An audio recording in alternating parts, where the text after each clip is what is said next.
Fellas, we are back. We are back. It's 2026. I've been shooting competition for about half a year. January marks about half a year. Now, originally I started off in IDPA. Now I've kind of made my way to USPSA. It's almost like the path of righteousness.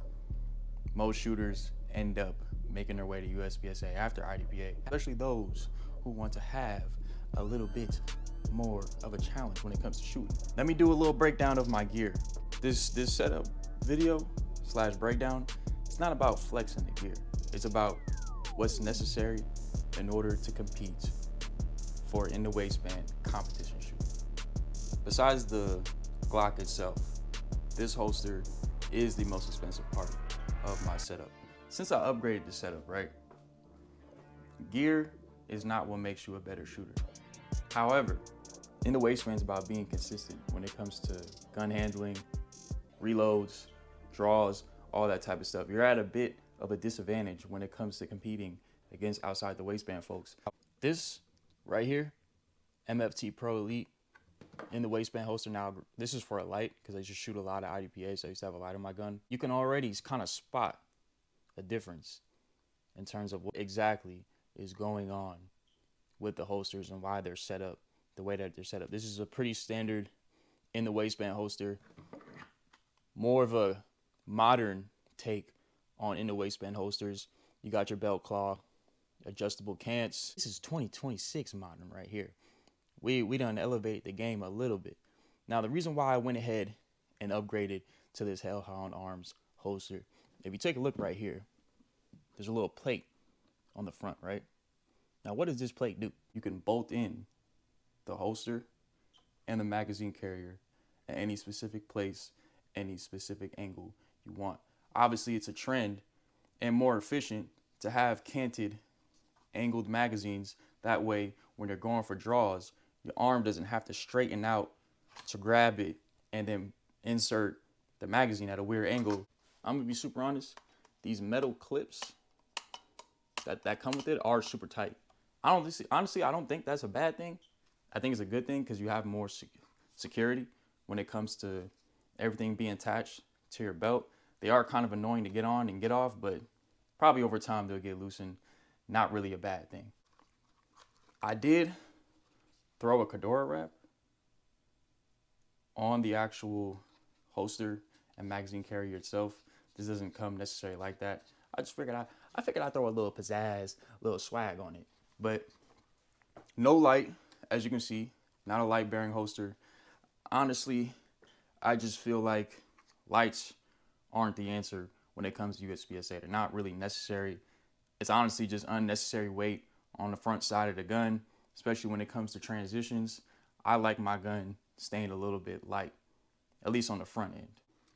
You can adjust, obviously, the angle of the belt claw. I keep my belt claw straight up. I don't really think it's necessary to angle the belt claw. Now, if it comes down to it and I find a reason to do that, I don't really think so. I don't really think there is, but you have the option to do that.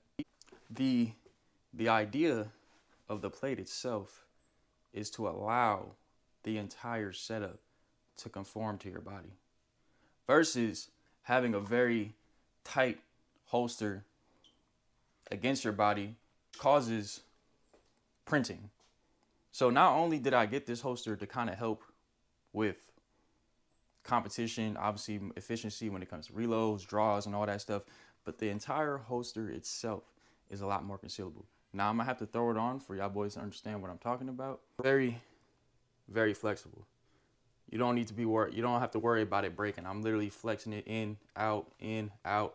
That's the idea. You want the holster itself to be aligned with your body shape versus being protruding at a very awkward angle, which leads to printing, which is one of the very, very significant downfalls of inside the waistband, because it's great and all that you're competing inside the waistband, but I want it to be in the waistband. To me is an art, right? It has to be consistent the whole way around. Yes, it's cool to compete with it, but is it concealed? Is it efficient? And is it getting the job done? Gear does not equate to skill. I ran this holster for about half a year. IDPA competition, USPA competitions. I've ran good stages with it. I mean, bro, just go look at the shorts. You know what I'm saying? It's a good holster.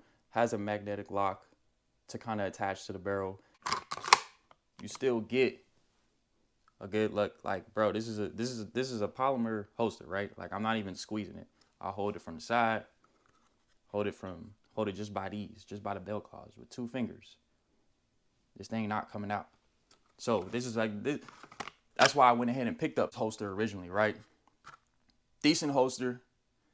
It just has a couple drawbacks.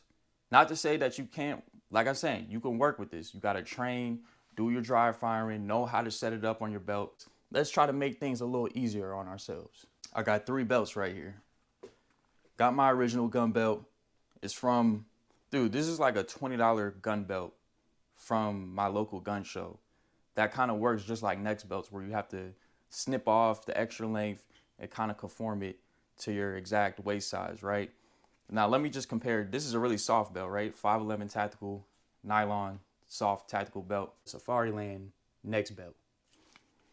Just from an overall standpoint, if you're looking at both of them, same width, I would say.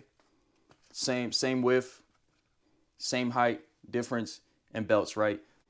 There's a noticeable difference in how rigid each belt is.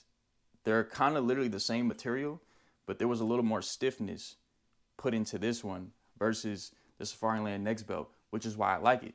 Because when it comes to in the waistband, you don't want a belt that leaves no room for adjustability and breathability. Because at the end of the day, you're going to be sitting there carrying the gun, whether it be competition, whether it's everyday carry, you're carrying your gun. I carry a full-size gun. The frame is the most irritable part of carrying the gun, because that's what's kind of poking out, hit kind of up here against your side, whatever, whatnot. So if you have a really rigid belt, which I'm about to show y'all, when you put it on, it doesn't give your body the room to breathe or relax because it's so tight against yourself. Whereas the Safariland next belt, since it has, I wish I could show y'all really the difference and how tough. Like, let me just put the same pressure into each. I'm gonna apply pressure to each belt. I don't know if you kind of see it, right? I want y'all to notice the strain in my thumbs. Like this one, I could kind of just boom press, and it bends. This one, if I do it the same way, and not really, it doesn't go as deep down. Versus like, I have to press on it really hard. My thumb is almost turning white for it to bend, right? Versus the Safariland next belt, I could just do a little, just so y'all can see my thumb. I could just do a little Whereas if I do a little it's kind of giving me a little fight. We're all familiar with next belts. You have very good micro adjustments allowed to get that perfect length when it goes around your body, right? Matter of fact, I'm gonna start with the holster I originally ran, so I can show y'all how I used to run things. Easy belt to throw on.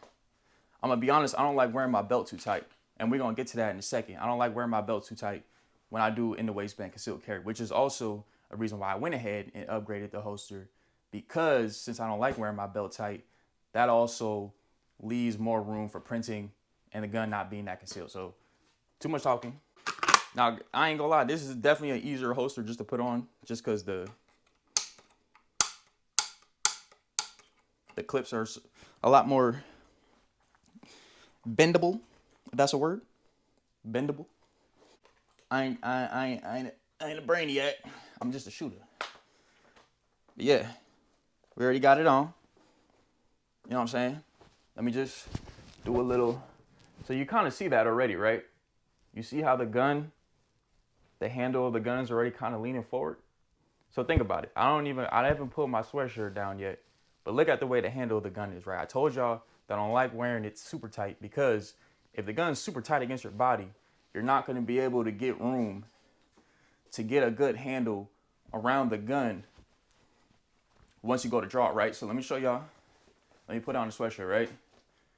Now, granted, I do have a sweatshirt on, so it's kind of hard to tell, that I got a blick on me, yeah, you can kind of see I'm getting that Glock erection going on. I'm gonna be honest, that's Glock erection. Ain't no other better way to say it, right?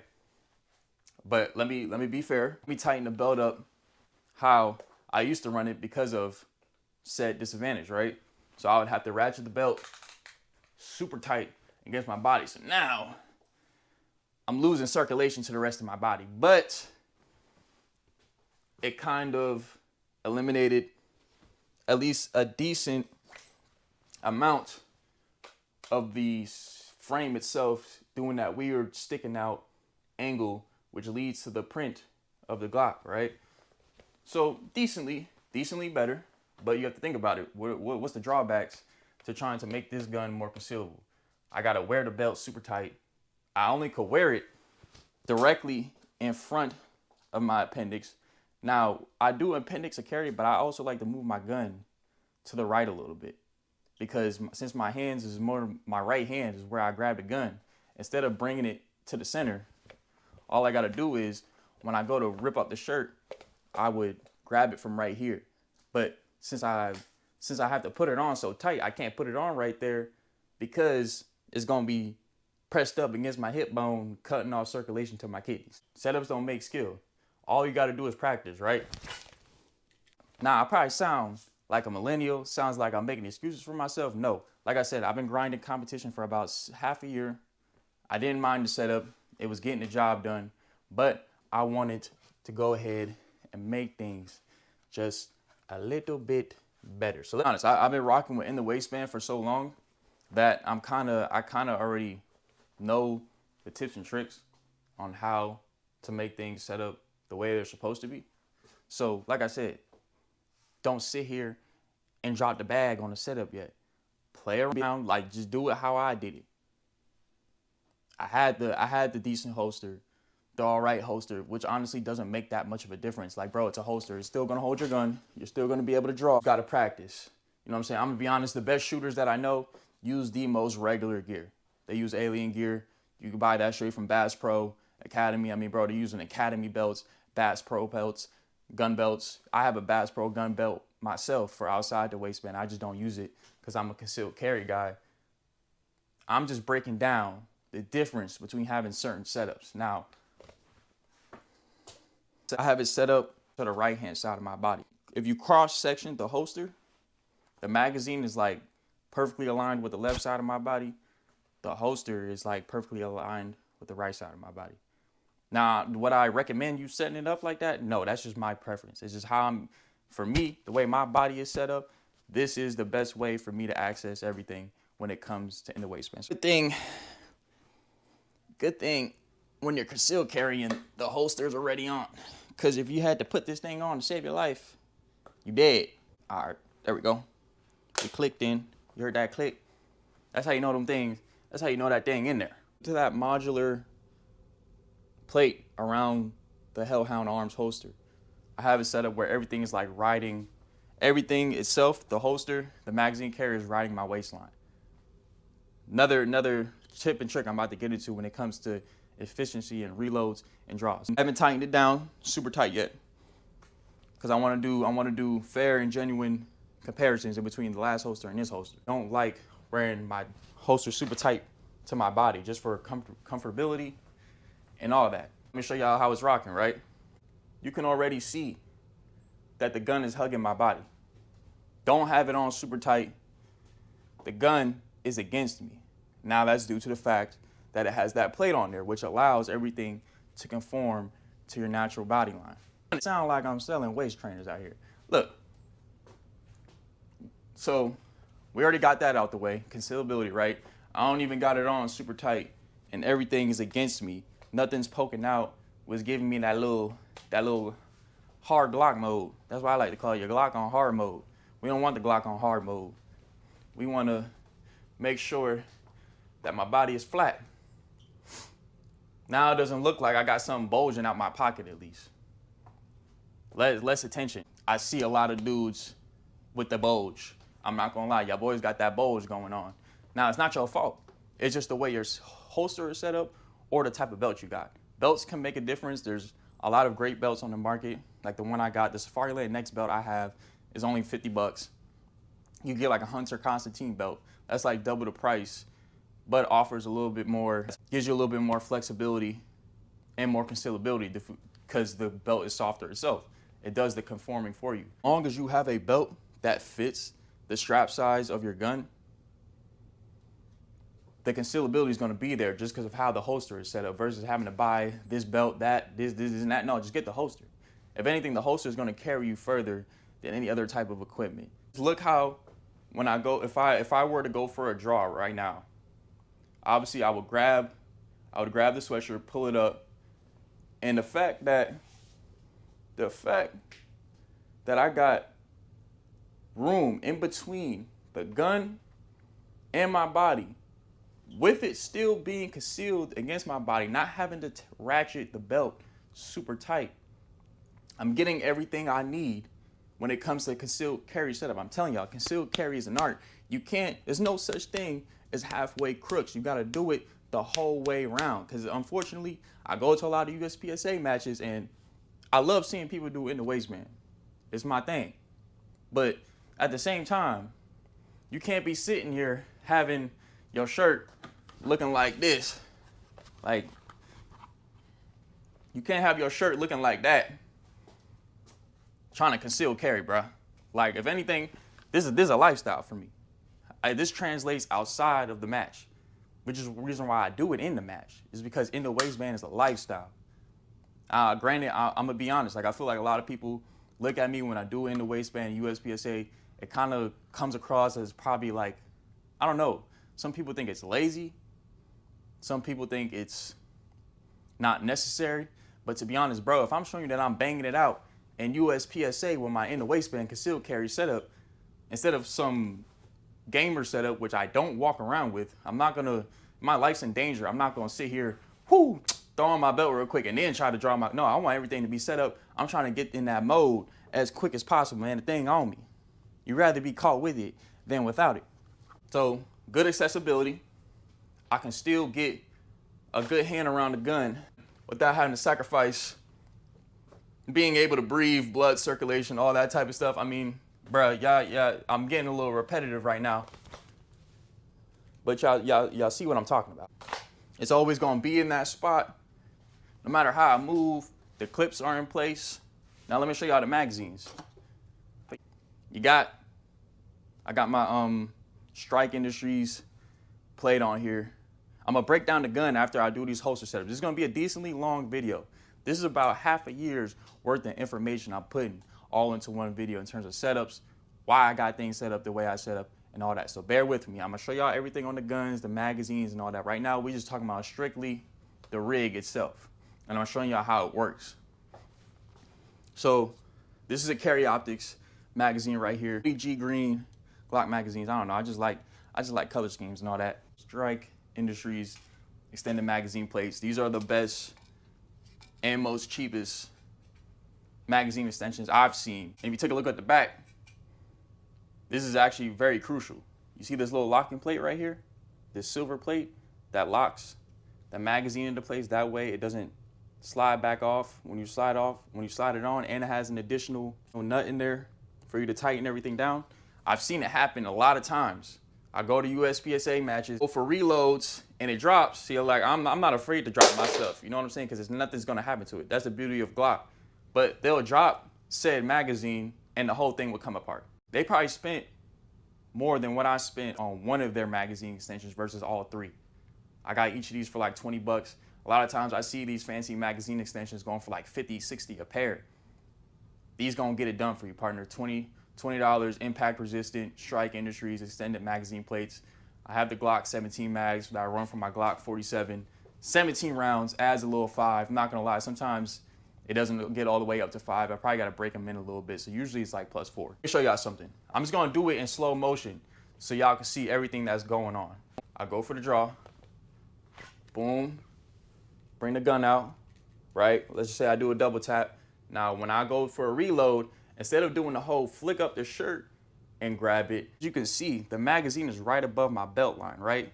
Technically speaking, when I go for a reload, instead of having to do all this extra leaning and grabbing a shirt, which I used to do, right? I used to do that because I used to think that was the only way to kind of get a good hand on the magazine.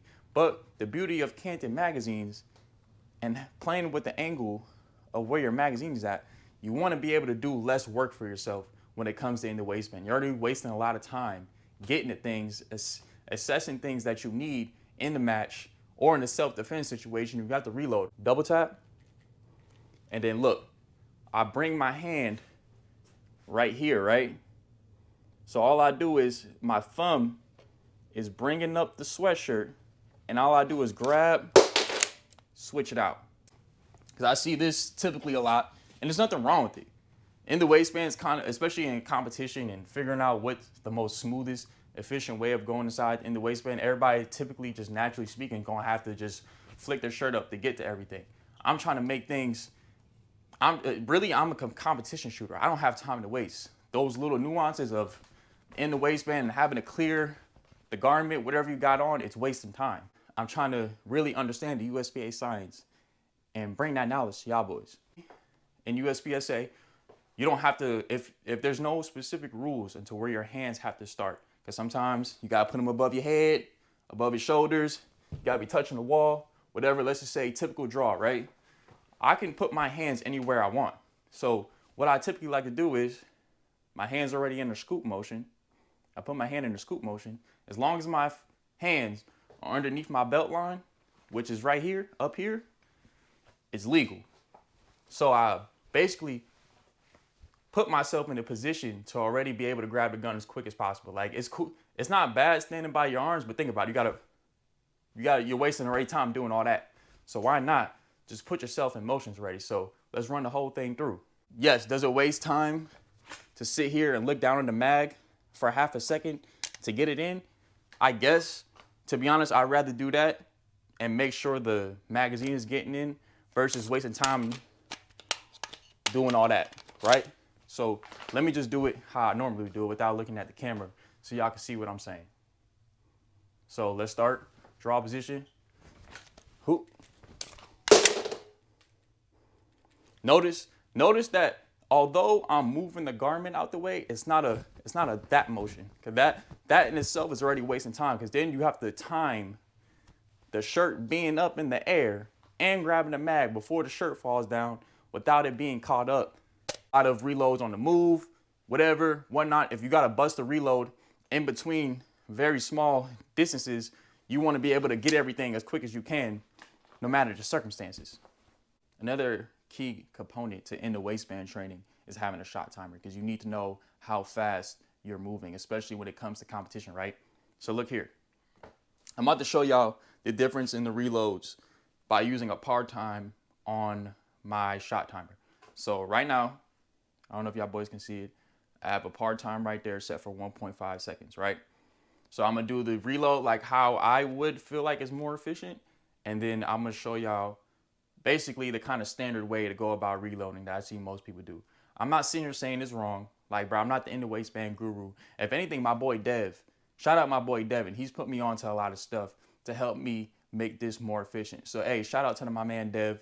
I'm gonna make a full video with him, basically comparing our two setups, because he runs basically a similar Glock, similar belt, all that. So, boom. Let's get everything in motion. Like I said, I have a little delay on here, so it might take a second for it to go off. But when you hear that second beep, that means 1.5 seconds has passed by, right? So I'm gonna do it. I'm gonna try to do it as quick as I can. Let me do it the way I think is efficient.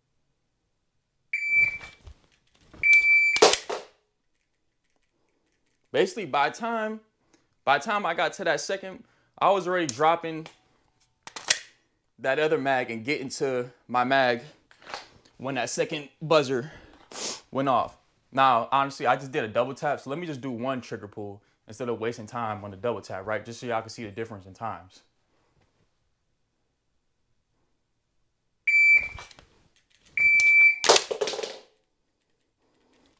All right, boom. So pretty quick. Obviously, I think I got the gun up in less than a second, but by the time the 1.5 second mark went off, the other mag's already dropped, and this one's already in my hand. So Now, does that make so much of a difference? You're about to see, right? But when it comes to classifiers, a full second and a half a second is a determining factor between A class, B class, C class, M class, all that. So boom, let me do it the original way, right? Shot timer running. Or let me do it the way I used to do it.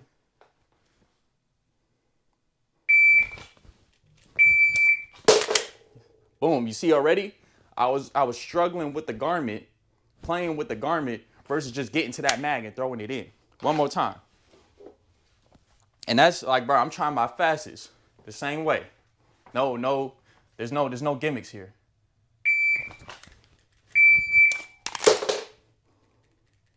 I ain't gonna lie, I kind of did it my normal way right there. I'm so in tune now with what's going on. I'm trying to not do it the wrong way, but I'm trying to do it slower, right? So let me see.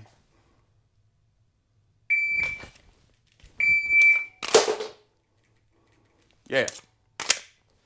So now y'all boys kind of see the time difference. Let's go over the weapons. This is a carry optics setup Glock. This is completely carry optics legal. Strike Industries magazine plates. I already told y'all boys about them. The reliability, price point, can't beat it. So for about 3 of these, I only spent $60 versus like a Terran Tactical magazine extension. You're probably paying upwards of $60 just for one. Trigger setups. Originally speaking, I had a Glock Performance trigger in here. Still a Glock Performance trigger. But that shoe does not look like a Glock Performance trigger shoe. So what I did was, I like the Glock Performance trigger. I just feel like it had a lot of play in it. And originally speaking, I had an Apex trigger in my Glock 48, right? Kind of in that similar vibe of triggers. At least from my humble perspective, I feel like Apex and Glock Performance triggers kind of go hand in hand in terms of the way they're set up and efficiency wise, right? I didn't like all that extra pre-travel. Apex trigger, let me see if I can stack them. The Apex trigger, as you can see, walks out a little further. Now, sorry, I don't have a magazine catch in there. I took mine out because I had to get a new spring catch for my magazine. I don't even use this gun anymore, really. But Glock 47. Now look at where this trigger starts. How much? It's almost halfway through the trigger guard. This trigger is pretty much already touching the wall. There's basically no pre-travel at all. It's pretty much just press and go. Versus the Apex trigger, which makes sense for a self-defense carry weapon. You probably want a little extra room to push that trigger back to engage it, right? Versus Johnny Glocks. Let me show y'all boys, we are clear. I already cleared my guns beforehand. I only got snap caps in them. So let me show y'all this Johnny Glocks trigger, right? The beauty of it is too, and why I kind of picked it up, it's a dry fire beast. You get full range of motion of the trigger. Now, obviously, you don't get the full pressure press, but you can practice full range of motion in the trigger after it's been engaged. Okay, I reset it for y'all boys, right?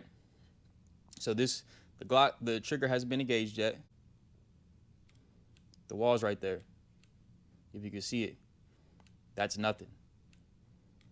You don't have to really do much to prep the trigger. All you gotta do is put your hand there. There's still, that's why I like 4.5, because 2 is just too light. Like if you put your finger on a 2-pound trigger, it's gonna go off, even if you do that, right? So I like 4.5 pound because it still gives me control of the gun. Even when I'm going fast, I'm trying to pull the trigger fast, I can still find that room to stop pulling the trigger if I got to transition in between targets, right? So fully out, wall, press. That thing is nothing, man. That thing is absolutely nothing. From a scientific standpoint, like, let's be real. That trigger is faster than an OEM trigger. There's just no way you can sit here and tell me that the Johnny Glock's trigger Vex shoe upgrade isn't faster than an OEM Glock trigger. Can both be manipulated and used properly? And can you shoot fast with both OEMs and upgradable triggers? Yes. But in competition, you're going to need that edge, brother. You're going to need that edge. And if you really want that edge, go ahead and get you that Johnny Glock's Vex shoe. Having triggers like this, it's gonna make the difference. Like I'm telling you, like people come up to me all the time, like you just shoot so fast, and I'm just like, bro, like honestly, it's trigger work, trigger control, and how the trigger is set up. We still got the Holliston comp, very good sight. Hasn't, bro, it's crazy too because the battery just died on me yesterday. I replaced it already, but for about 7 to 8 months of having this guy, the battery finally died, and I had it on the whole time. I haven't even turned it off. So about 8 months of this being continuously on, the battery didn't die. But MOS adapter plates, let's talk about it. They're trash. And then the crazy thing is, you would think by Gen 5 they would have got it down, but it lasted me a decent amount of time. It lasted me a few months, but to be honest, even within those few months and me first time using it, I had to sit there and consistently always take my sight off and put it back on because it wasn't the sight that was getting loose, it was the plate. Athena Precision adapter plate. Not going to sit here and give it a general review yet because I haven't used it long enough, and I know how people typically like to shoot when it comes to competition, so I haven't put enough rounds through this to sit here and say it lasts. But the reason why I got Athena Precision is because it was recommended by other competition shooters, and it seems to be getting the job done so far. Full Glock 47 setup. Y'all boys see it. But I got a little rigamajig going on the bottom. A plastic Glock plug. Typically, they're not meant to fit with back straps, but I don't know. Without back straps, I just get slide bite on Glocks because I have a really high grip. I like to get really underneath that beaver tail.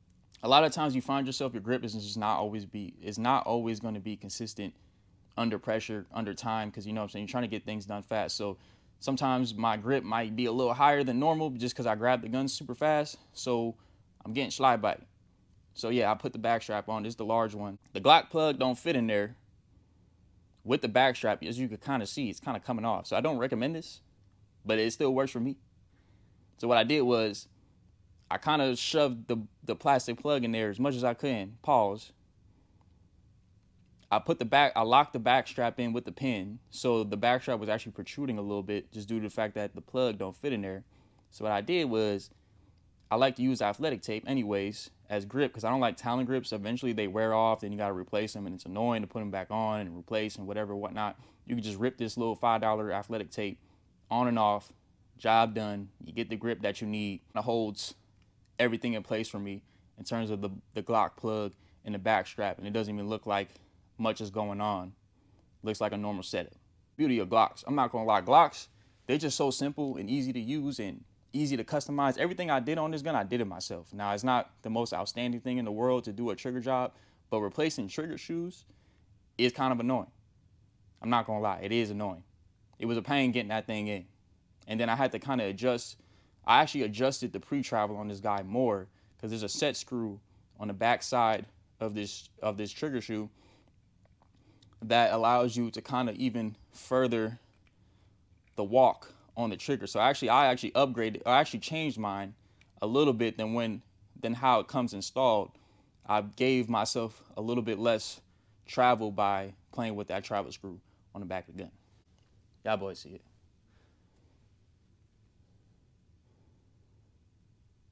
Carry optics, Glock 47. OEM barrel, nothing fantastic. I mean, it's a Gen 5 marksman barrel. That's how all Gen 5s come. If you take a look right there, that is not your standard guide rod. That is a Radian guide rod. It's actually meant to be paired with the Radian ramjet. I just like a nice tune to my recoil guide rod because the extra snappiness can be get rid of. Obviously, it still comes down to gunmanship and how you hold the gun. But to give your Glock at least a little bit of a flatter cycle versus a more violent flip every time you shoot the gun, just kind of evens it out a little bit. 15-pound spring is the sweet spot for pretty much a standard Glock with no compensator and all that. You can go 13, but I feel like 13 is super light, to be honest, and actually might be more violent than it is standard. But yeah, that's pretty much what's going on the Glock. Ain't much else to it. I like to keep things simple. It's a Glock world, and we all just living in it. The reason why the best shooters come out of carry optics is because the craftsmanship, the skill that has to go behind shooting a gun like this at a very high standard. Or I just flagged myself. Shooting a gun like this at a very high standard. Sorry that I took a break. I'm not gonna lie, I didn't really take a break. I mean, during the holidays, there wasn't much matches going on, so I spent that time focusing on a little bit of training, getting my setups right, because I got some classifiers to do. I had a one trial classifier a couple months ago. It was an A-class run. I mean, I definitely have one in 2 weeks. I already signed up for that match, so I got a classifier coming up in 2 weeks, fellas. I'm trying. I'm telling y'all, these matches sell out so fast. They sell out super fast. Why I'm saying sell out, they get filled up really fast because everybody's trying to get the classifiers done.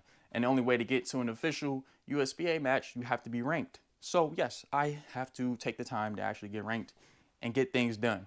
We locked in going into 2026, 3 million plus views. Let's see how I can get it done, how y'all boys run it up for me by the end of the year. Because honestly, the reason why I make this YouTube is to help.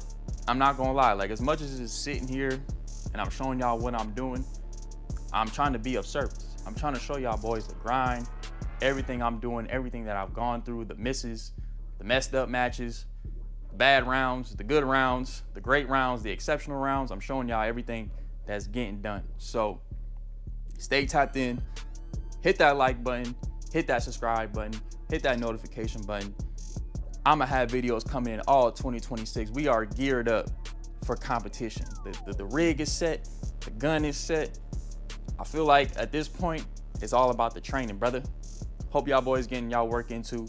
It's your boy Leak the Mover. You already know what it is.